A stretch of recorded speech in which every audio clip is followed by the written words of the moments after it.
पूर्व विधायक धर्म सिंह छोकर का दावा, यह रैली होगी आज तक की सबसे बड़ी रैली। पूर्व मुख्यमंत्री भूपेंद्र सिंह हुड्डा की जन क्रांति यात्रा को लेकर कांग्रेस नेताओं की तैयारियां जारी, बुल्ले शाह करेंगे अगुवाई। शहर को जाम मुक्त बनाने में एक और प्रयास, असंध रोड के फ्लाईओवर पर दोनों तरफ लगाए गए प्लास्टिक के पिलर। जिनवानी विद्या भारती स्कूल में चल रहे ग्रीष्मकालीन शिविर का हुआ समापन। काबड़ी रोड स्थित फाइबर के गोदाम में लगी भयंकर आग, लाखों का माल जलकर राख।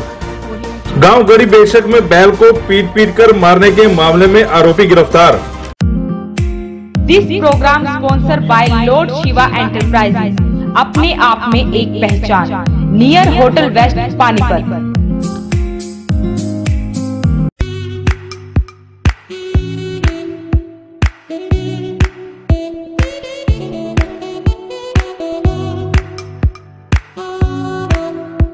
नमस्कार, स्वागत है आप सभी का वॉइस ऑफ पानीपत में। मैं हूं पिंकी धीमान।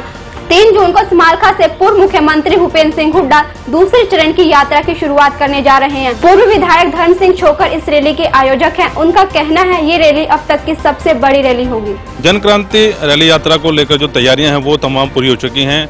समालखा से इस यात्रा की दूसरे दौर की शुरुआत होने जा रही है। मेरे साथ पूर्व विधायक धर्म सिंह छोकर, उनसे बातचीत करते हैं। छोकर से आप किस तरह की तैयारी है? देखिए, कल दिन रविवार 3 जून को हरियाणा के भूतपूर्व मुख्यमंत्री चौधरी भूपेंद्र सिंह हुड्डा जी एक बहुत बड़ी ऐतिहासिक रैली को संबोधित करने जा रहे हैं। इसमें हमने हल्दाना बॉर्डर से करीब 10-15 हजार मोटरसाइकिलों का काफिला, एक रैली ना रहकर 2 रैली बन चुकी है। जैसे एक बाइक रैली होगी, वो संबोधित करेंगे, पूरा काफिला साथ आएगा, फिर यहाँ पंडाल में आएंगे। लाखों लोगों के आने की संभावना, जो जुनून जोश में देख रहा हूँ। पंडाल की जहाँ तक बात आप देख ही रहे हैं, पंडाल में डेली बढ़ा रहा हूँ। जैसे लोगों के मैसेज आ रहे हैं, जो जुनून पता चल रहा है मुझे पब्लिक आने का, जो जोश, जो जुनून, जो जज्बा पब्लिक में है, उसको मैं देखते मैं हर रोज टेंट बढ़ाता जा रहा हूँ। लेकिन अब टेंट बढ़ाने की जगह ही नहीं रही है। पीछे एसडीएम ऑफिस आ गए, इतनी दुकानें आ गई हैं, तो इतना बड़ा एक माहौल पैदा हो रहा है जो एक अपने आप में एक रिकॉर्ड होगा। और होटल की जो रैली हुई थी उसका रिकॉर्ड ये रैली तोड़ेगी। तो सब जन क्रांति नाम ही क्यों दिया गया इस रैली को? जन क्रांति, जैसे इन्होंने हरियाणा में बीजेपी सरकार द्वारा किसानों पे, मजदूरों पे, व्यापारी पे, कर्मचारी जो अत्याचार हुए, इससे पहले हमने किसान महापंचायत रैली का आयोजन किया, जिसका मैं इंचार्ज भी रहा हूँ। कई स्टेटों में, न कई जिलों में गए हैं, रेवाड़ी, महेंद्रगढ़, जगाधरी, बल्लभगढ़। लेकिन उसको वो चरण खत्म होने के बाद जन क्रांति, जो जनता में बड़ा आक्रोश है, उस आक्रोश को देखते हुए एक आक्रोश क्रांति में बदल गया। उसकी लीडिंग हमारे चौधरी भूपेंद्र सिंह हुड्डा करेंगे और उसमें रथ यात्रा शुरू हुई है। और हम जैसे होटल में रैली की थी, समालखा में रैली होने जा रही है। इसके बाद रथ की यात्रा शुरू होगी। जनों में आक्रोश को क्रांति बदल गया। और इस सरकार को कल जो होने वाली रैली होगी, ये सत्ता परिवर्तन का यहाँ से सखानंद होगा।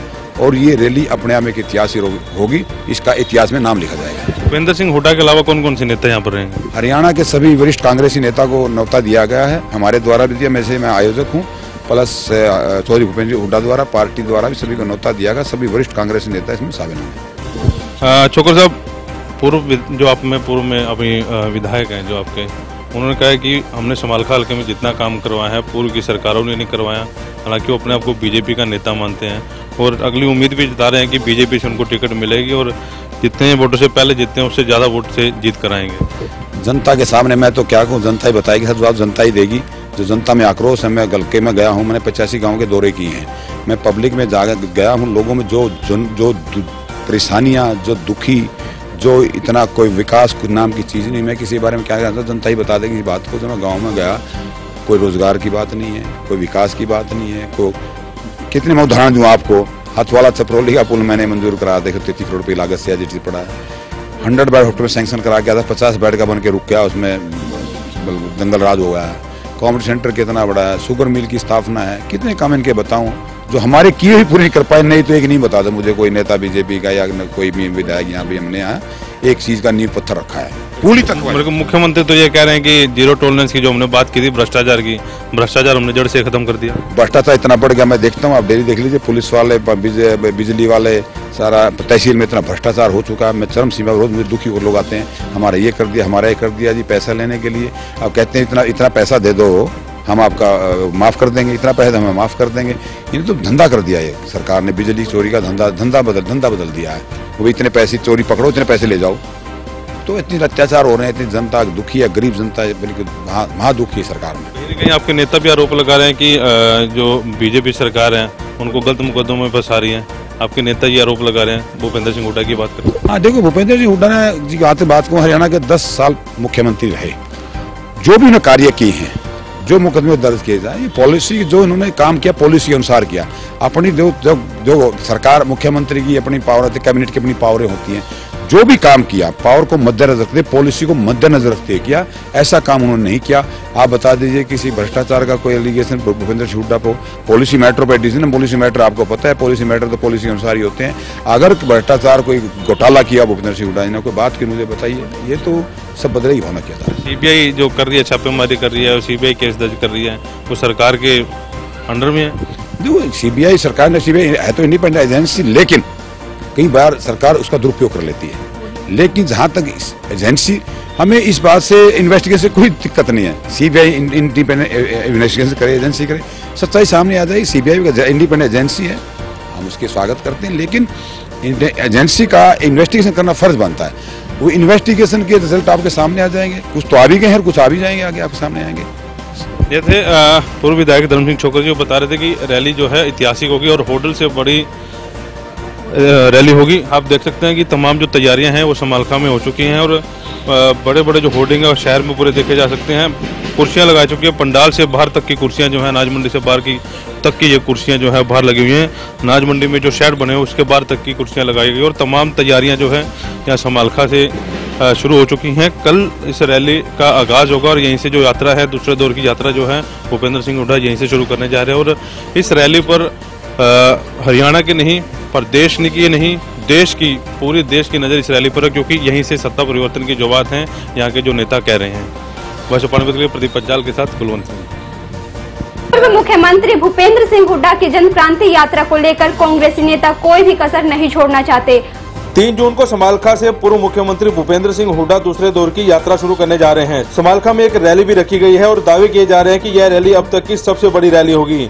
समालखा से होती हुई शाम 6 बजे राजनगर आजाद नगर में हुड्डा की यात्रा पहुंचेगी और यहां पर भूपेंद्र सिंह एक जनसभा को संबोधित करेंगे। शहर में जिम्मेवारी बुल्ले शाह को दी गई है। मॉडल टाउन में अपने ऑफिस में आज NSUI के पदाधिकारियों और कार्यकर्ताओं के साथ मीटिंग की। शाह ने लोगों से अपील भी की है कि वो इस जनसभा में बढ़ चढ़कर भाग लें। कल शाम को 6 बजे आजाद नगर राजनगर दोनों फाटक के बीच शिव चौक पे हुड्डा साहब की जनसभा, आप सभी से निवेदन है कि वहां पहुंचकर अपने नेता के विचार सुने। धन्यवाद। शहर को जाम मुक्त बनाने के लिए ट्रैफिक पुलिस ने एक नई पहल की है। अगर आप भीषण स्वरूप कॉलोनी से असंध रोड पुल के ऊपर रामलाल चौक की तरफ जा रहे हैं तो थोड़ा सा ध्यान दीजिए। अब आपको वेस्ट होटल के आगे से होकर गुरुद्वारा पहली पातशाही के सामने से यू टर्न लेकर जाना होगा और अगर आपको भीषण स्वरूप कॉलोनी जाना है तो बैंक कॉलोनी से होकर फ्लाईओवर के नीचे से या प्रेम अस्पताल वाली गली से जाना होगा। ट्रैफिक पुलिस ने असंध रोड पर जाम की परेशानी से बचने के लिए दोनों तरफ प्लास्टिक के पिलर लगाए हैं ताकि जाम से थोड़ी राहत मिल सके। ट्रैफिक इंचार्ज महेंद्र सिंह ने आमजन से अपील भी की है कि उनका सहयोग करें। ये यहाँ जाम लगता था गाड़ियों का, ये यू टर्न होती थी ना, तो ये जाम लगता था। इस जाम को खत्म करने के लिए ये लगाए जा रहे हैं। हाँ, पुल के जो लाल बत्ती से चढ़ते हैं पुल के ऊपर उधर भी लगाए हैं और जब उतरते हैं जब भी लगाए हैं। उधर चढ़ने की तरफ तो जो बिशन स्वरूप कॉलोनी से रोंग साइड गाड़ी आती थी उनको रोकने के लिए लगाए हैं। और यहाँ पर जो ये सीमा थिएटर की तरफ जाते हैं, सीमा थिएटर की तरफ जो गाड़ी आ करके रोंग साइड रामलाल चौक की तरफ जाती हैं उनको रोकने के लिए लगाए हैं ताकि जाम पुल के ऊपर ना लग सके। हाँ, पहले यहाँ ट्रायल करके देखते हैं, अगर लोगों ने इनको अच्छा समझा तो आगे प्रपोजल तैयार करेंगे। लोगों से क्या अपील करना चाहेंगे? मैं लोगों से ये अपील करना चाहूँगा कि कोई भी शरारती तत्व इनको काट कर के ना ले जाए। वैसे तो ये टूटते नहीं, लेकिन कोई तेजधार हथियार से इनको काटे ना। अगर कोई शरारती तत्व कोई अफीम जो चरस वगैरह का यूज करते हैं, नशा वगैरह करते हैं अपने उसको कबाड़ी को बेचने के लिए, अगर इनको काटे तोड़े तो उनके ऊपर ध्यान रखे और मुझे अवगत करवाए ताकि उसके खिलाफ कानूनी कार्रवाई की जा सके। जिनवानी विद्या भारती स्कूल में पिछले 15 दिनों से चल रहे ग्रीष्मकालीन शिविर का समापन बड़ी धूमधाम और हर्षोल्लास के साथ हुआ। गौरतलब है कि ग्रीष्मकालीन शिविर पिछले 15 दिन से जिनवानी विद्या भारती के प्रांगण में आयोजित किया जा रहा था। इस दौरान इस शिविर में बच्चों को तैराकी, नृत्य, अंग्रेजी बोलने की कला, योगा, ताइक्वांडो, संगीत आदि अलग अलग तरीकों से सिखाया गया। बच्चों को स्कूल प्रबंधक समिति द्वारा बताया गया कि जीवन में पढ़ाई के साथ साथ अन्य कौशल भी महत्वपूर्ण हैं और हमें अपने जीवन को बहुमुखी विकास की तरफ हमेशा अग्रसर रखना चाहिए, क्योंकि जीवन एक संघर्षशील सीढ़ी है। इसे व्यतीत करने के लिए हमारे पास हर कौशल होना अनिवार्य है, तभी हम सफलता की सीढ़ी पर चढ़ सकते हैं। बच्चों में आज शिविर के समापन पर जो 15 दिन यहाँ सीखा उसी का छोटा सा भाग सबके सामने प्रस्तुत किया। बच्चों ने अलग अलग कलाओं का प्रदर्शन भी किया व सभी का मन मोह लिया। स्कूल प्रधानाचार्य नीलम गखड़ के द्वारा बच्चों को शिविर में हिस्सा लेने पर प्रमाण पत्र अवतरित किए गए और बच्चों को भविष्य में लगने वाले शिविरों में हिस्सा लेने के लिए प्रेरित किया गया।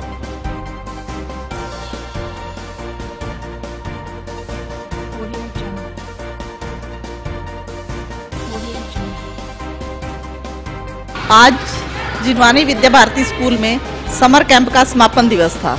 ये समर कैंप 19 मई को लगाया गया था और आज इसका एंड था, जिसमें बच्चों को अलग अलग कलाएं सिखाई गई, जिसमें art and craft, painting, musical instrument, dance, yoga, taekwondo, swimming, अलग अलग एक्टिविटीज़ थी।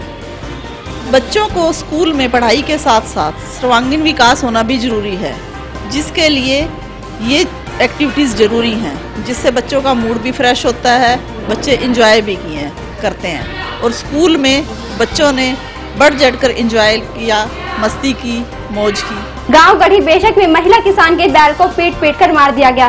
पुलिस ने आरोपी को गिरफ्तार कर लिया है।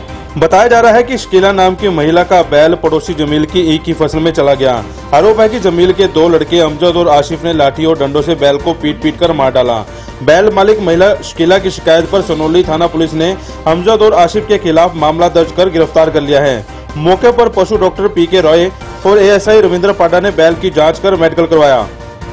ऐसा लग रहा है जैसे सर के ऊपर चोट लगने से, ऑक्सीपिटल रीजन होता है ब्रेन का, उस पर चोट लगने से इसकी मृत्यु हुई। फिजिकली अपीयरेंस से हमारे पास एक शकीला नाम की लेडीज अपनी कंप्लेंट लेकर आई थी कि मेरा बैल पड़ोसियों के खेत में बढ़ गया था जी। जिन्होंने पड़ोसियों ने लाठी डंडों से बैल को मारा, जिसकी मौके पर मौत हो गई। पुलिस मौका पर पहुंची है, मुकदमा दर्ज कर आरोपियों के खिलाफ कार्रवाई की जा रही है। बैल का पोस्टमार्टम करवाया जाए। काबरी रोड स्थित फाइबर गोदाम में भयंकर आग लग गई। आग लगने से गोदाम में रखा लाखों का सामान जलकर राख हो गया। देर रात सीरत वेस्ट और फाइबर में शॉर्ट सर्किट से आग लग गई। आग लगने से 80 लाख रुपए से ज्यादा वेस्ट और फाइबर का नुकसान हुआ है। इसके अलावा मशीनें भी जली हैं। आग ने 8 घंटे तक अपना तांडव मचाया। लगभग 15 से 20 फायर ब्रिगेड गाड़ियों ने मौके पर पहुंचकर आग पर काबू पाया। मेरा नाम मुकुल मल्होत्रा है, सीरत फाइबर से। जैसे कि ये रात को फैक्ट्री बंद थी, 12 बजे मेरे चौकीदार का फ़ोन आया कि भैया किसी कारण से आग लग गई। तो मैं उसने फ़ोन करके फायर ब्रिगेड को फ़ोन किया। मेरे पहुंचने में फायर ब्रिगेड आ गई थी, लेकिन अब तक आग बुझी नहीं है। आप देख सकते हैं, तो आग बुझी नहीं है यहाँ पे। लगभग कितना नुकसान हो चुका होगा आपका? अभी कोई एस्टिमेट नहीं है, पर मेरा जितना भी माल है, जो भी स्टॉक पड़ा हुआ था, सारा का सारा जल चुका है। अब तक के लिए सिर्फ इतना ही। देखते रहिए वॉइस ऑफ पानीपत। नमस्कार। 1 साल के सफर में बनाया आपने number 1 voice of Panipat number 1।